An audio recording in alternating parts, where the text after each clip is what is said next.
On ne s'est pas vu depuis la loi de finances, je ne sais pas si vous avez tous décrypté exactement tous les sujets qu'on a pu aborder dans cette loi de finances. Sur l'ISF, en gros, on est plutôt satisfait de ce qui s'est passé finalement. Parce que d'une certaine manière, il y a eu une forme de simplification des mesures, il y a eu une uniformisation entre les fonds d'investissement et le direct ou les holdings. Et puis il y a eu certaines cibles qui ont été sorties, et moi je regrette juste une chose, c'est qu'on ne les ait pas sorties avant, parce que ceux qui nuisent à la crédibilité du financement des fonds propres des entreprises, c'est justement ceux qui s'en sont servis, pas pour créer de la richesse et pas pour créer de l'emploi, et malheureusement, on le sait tous, il y en a eu. Je regrette juste une chose là-dessus, c'est qu'on n'ait pas pu éviter le coup de rabot, puisque c'est passé de 50 000 à 45 000, enfin vous avez tous suivi ça. Et je crois que c'est le thème que vous développez après, les différentes mesures. Oui, tout à fait. Donc je ne vais pas essayer de les développer. Moi je pense qu'au moins sur ce plan-là, on a sauvé l'essentiel, mais au moment où on débattait de ça, on nous disait, de toute façon, bon, allez, dans quelques mois, il n'y aura plus d'ISF. En ce moment, comme je participe à beaucoup de réunions sur la thématique, quelle réforme fiscale, etc., le bouclier, l'ISF, c'est bizarre, je ne suis pas complètement certain que l'ISF va être supprimé totalement. Je ne sais pas ce que vous en pensez, mais en tout cas, moi qui participe à des réunions sur le sujet, je ne parierai pas ma chemise en ce moment sur le fait que l'ISF va être supprimé totalement. Il n'est pas impossible qu'il y ait des demi-mesures sur le sujet. Enfin, en tout cas, on verra bien.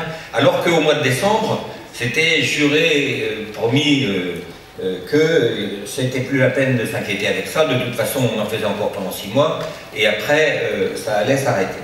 On a réussi, dans le cadre de la loi de finances, à faire quand même une chose qui n'était pas inintéressante, c'était à éviter remettre en cause l'effet rétroactif et qui aurait pris ceux qui avaient commencé à lever des fonds complètement à contre-pied, puisqu'ils auraient eu des nouvelles règles et ça aurait été vraiment un problème. On n'a pas pu corriger la mauvaise manière qui a été faite aux JEI, aux jeunes entreprises innovantes.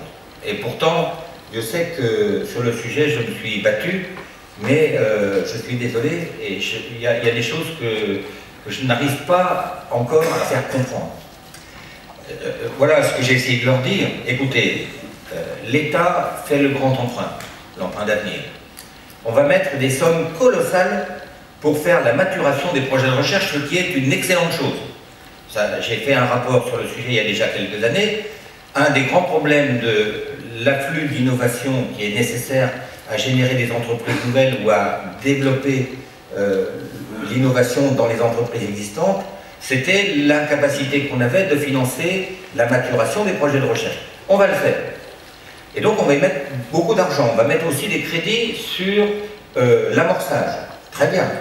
Et juste au moment où on va avoir tout fait pour augmenter le flux, au bout de 4 ans, on va dire aux jeunes entreprises innovantes, ah désolé, changement de règle, et désormais, il n'y aura plus des financements aussi intéressants. J'ai essayé de montrer comment c'était contradictoire d'avoir cette ligne de conduite-là, qui consiste à dire, ben, finalement, au bout de 4 ans, alors que c'est là où l'entreprise est la plus, comment j'allais dire, demandeuse d'abord de crédit, et aussi la plus fragile, puisque c'est le moment où il faut qu'elle crée de l'emploi, où il faut qu'elle se développe, où elle a donc besoin, eh bien c'est là qu'on va lui dire « Ah non, désolé, on ne peut plus jouer ». Et tout ça pour faire une économie de 50 à 60 millions d'euros, et je pense que c'était vraiment dommage parce que c'était un très mauvais signe. Alors tu posais la question, Jean, est-ce qu'on pourra y revenir? Moi je pense qu'il faudra y revenir. Il faudra qu'à un moment donné, le gouvernement se rende compte qu'une politique qui consiste à gommer